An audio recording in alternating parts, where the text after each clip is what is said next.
Hello, this is Mike Burek, host and producer of Krynytsia, The Well, a podcast series about interesting and noteworthy Ukrainians from around the globe.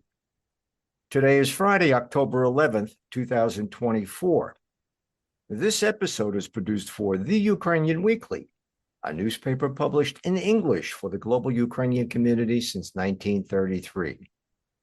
Our guest today is Oleksandr Kharchenko, who is an energy industry expert and managing director of the Energy Research Center in Kyiv, Ukraine. Welcome, Oleksandr. How are you? Hi, I'm fine. Thank you. How are you? Good. Thank you for joining us today. To start off with, can you give us some information about your educational and professional background? Oh, I have last 20 years spent in Ukrainian energy industry for different kind of researches. It's include classical researches and statistic analysis and everything related to, I could say, think tank activities in classical form. But as well, we do a lot of project development. First of all, projects related to renewable. And nowadays, after war started, we have a lot of focuses on how rebuild Ukrainian energy industry. And we do online analysis about current status of Ukrainian energy system all the time. I was involved in very deep research with named damage assessment report provided by World Bank and UNDP. I led the technical assessment of this part of report. In my professional history, I have very active participation in synchronization of Ukrainian energy grid with European energy grid, as well as participation in group who lobby against Nord Stream 2 gas pipeline, which was successfully done in Washington and Brussels, and sanction against Nord Stream 2, in my perception, postpone war for several years at minimum. That's in very short words what I did in my professional biography. Russia has made a deliberate and concerted effort to destroy Ukraine's critical energy infrastructure since the invasion began in February 2022. As of the end of September 2024, Russia has destroyed all thermal power plants and almost all hydroelectric capacity in Ukraine. What is the current situation now with Ukraine's power grid? Let me a little bit correct you, because in many cases it's not destroyed but damaged and partly occupied. It's a different status for different objects. We have now very, of course, complicated situation because really big and very important part of our generation capacity not operational. And the most important that we have not enough generation capacity to cover our needs in winter time.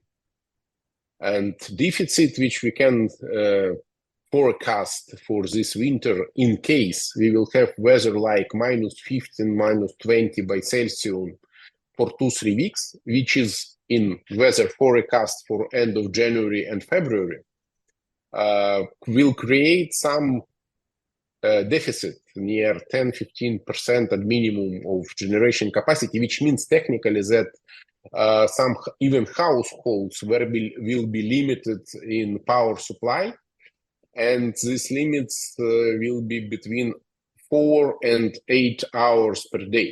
That it will be quite painful in this scenario. Of course, in this scenario, I can't analyze results of additional Moscow government-related terroristic attack to our power station, because we have a lot of things done to defend our generation capacity, a lot of things done to defend our high-voltage power grid, but we have no warranties that the attack will not damage new objects or they will not damage repeatedly objects which we already renovate. That it's very hard to predict exactly how it will move through the winter time. So I've read that there will be a shortage of about 6 gigawatts of electricity in Ukraine during the winter, or roughly a third of its peak demand. Only about 1.7 gigawatts can be imported from the EU countries. Where will the rest of the electricity come from? Of course, I already seen this forecast by International Energy Agency.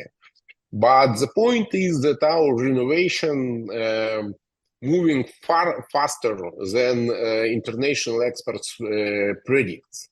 And now I just give you one example. A standard procedure for European energy companies to install auto transformers 330 kilovolts take up to 8 months. We now install it in 3-4 weeks. And the same situation with many other objects, where in normal world and in peaceful time, we will spend half of a year. Now we do things in 2-3 weeks. That's because of this super fast renovation schedule and maintenance schedule.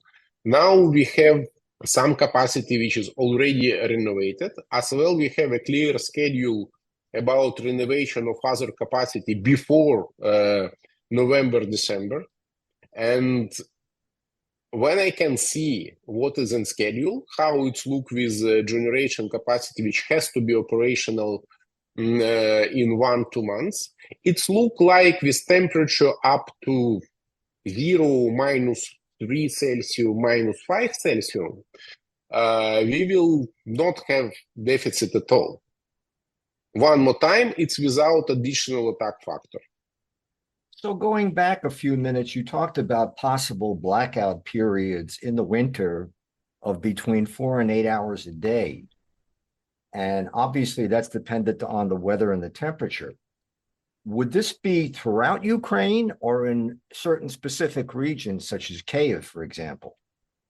No, it's around Ukraine. Ukraine has a joint energy system. It's absolutely united. And of course, you always have still some regions more vulnerable or more stable, more resilient. But in general, it's a united energy system. And when we have to limit some, especially when we're talking about households, when it has to be some limits, it's moving around all Ukraine, like a scheduled restriction. And on the equipment side, how difficult is it to obtain equipment for Ukraine's grid? And does Ukraine have its own funds to obtain this equipment, or is it going outside of the country to international sources? Both of them.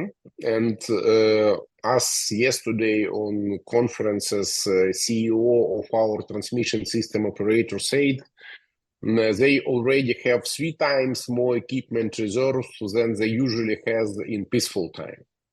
That all Ukrainian energy company creates before winter came special reserves and special preparation, including training of maintenance team, including additional scenarios and trainings, how to react to different kind of attack, how to react to different time of technological accidents. That's a lot of preparation done, a lot of equipment in reserves. We use both Ukrainian equipment and international procurement for many things like auto transformers. As example, Ukraine buy it from everywhere, absolutely everywhere. And now we have like a double for our usual reserves in country scale.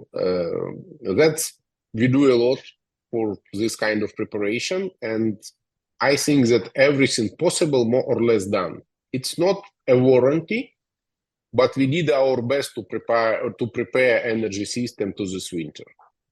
And how challenging is it to repair Ukraine's grid during the wintertime and wartime for that matter? Of course, it's extremely challengeable because in many cases, our maintenance team working under direct fire contact. And we have a lot of attacks of air bombs, air missiles, drones. And sometimes, I talk to some people who work on high voltage substation, and they say, look, we are so depressed. We renovate and they attack again, and we renovate again. And One man said me that he restores this equipment 12 times, and 12 times and due heats to this equipment.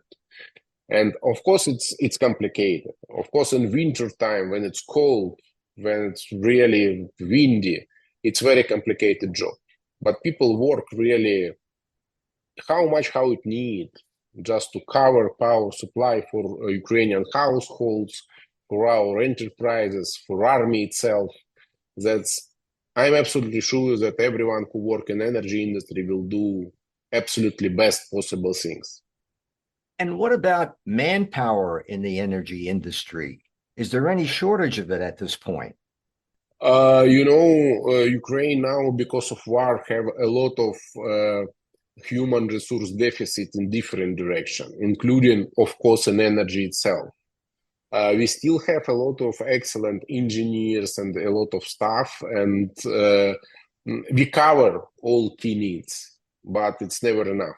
You always have some deficit, you always have not enough people, you always want to have something more. But in general, we are covered well. We have a high qualified engineers, we have very good maintenance team, we know how to act, they are trained, and we are training a new staff that it's working well. And how much assistance have the EU and the US been lending to Ukraine with funds and equipment to restore its grid?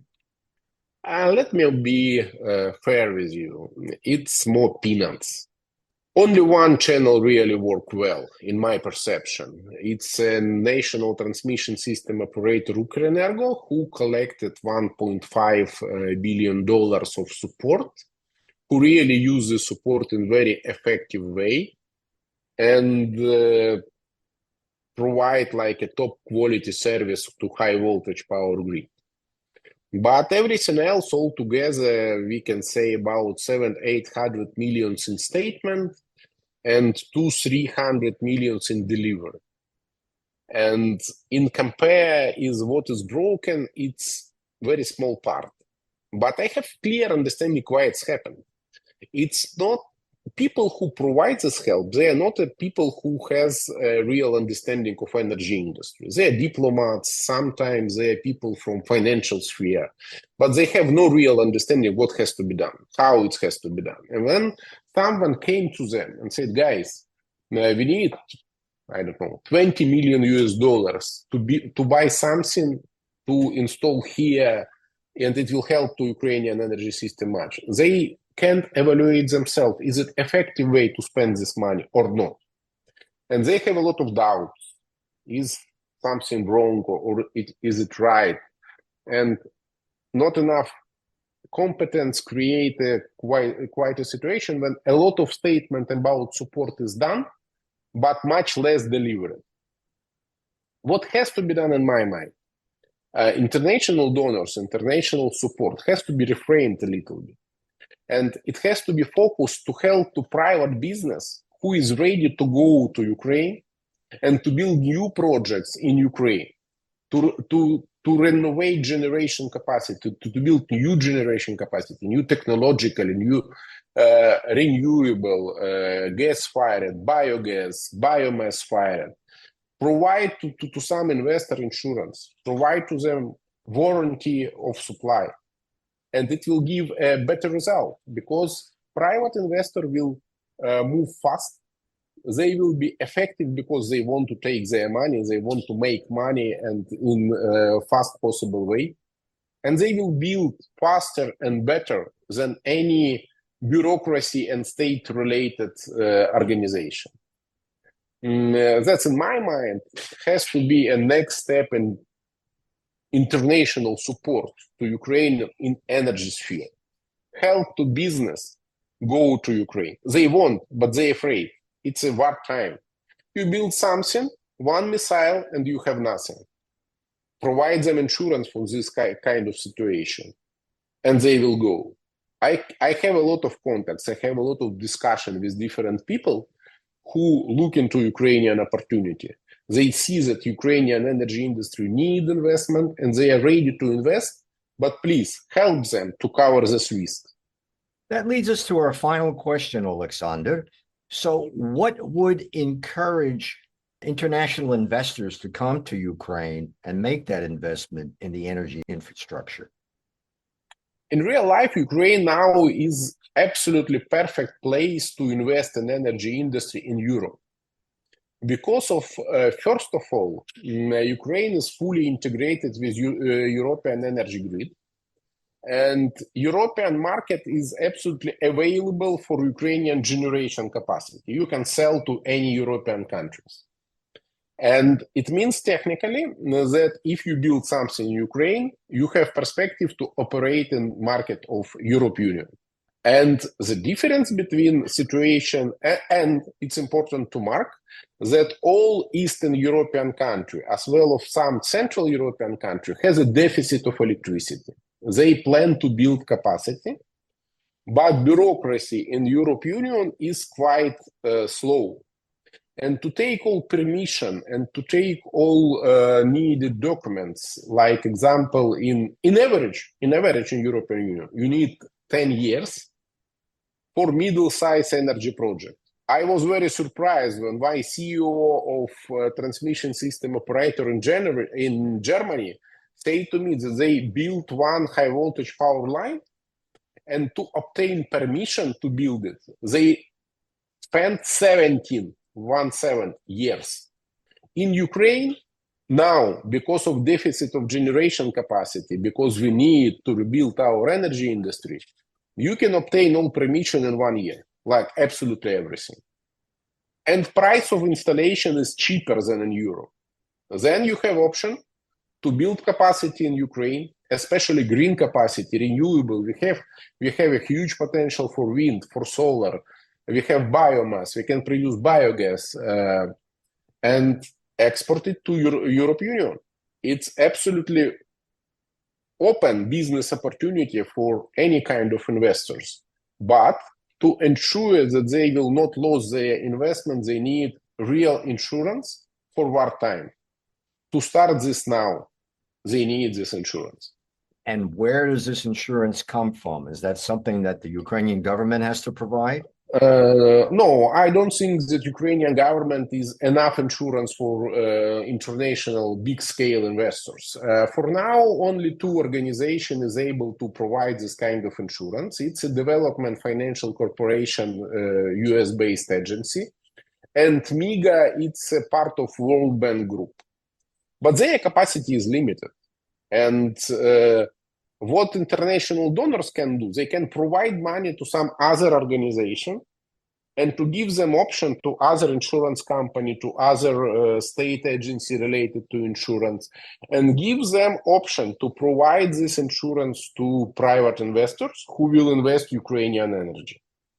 That's the best possible solution for everyone, because from one side, private investor will always be most effective way to deliver something. And from other side, it's absolutely clear, transparent, and predictable way to help to private business. That's all. Alexander, thank you so much for joining me in this discussion, a very valuable discussion about Ukraine's energy grid. Thank you for the invitation. I have been speaking with Alexander Kharchenko, who is an energy industry expert and managing director of the Energy Research Center in Kyiv, Ukraine. This podcast has been produced for The Ukrainian Weekly, a newspaper published in English for the global Ukrainian community since 1933. And I'm Mike Burek, your host and producer of Krynytsia. Until next time, that's all for now.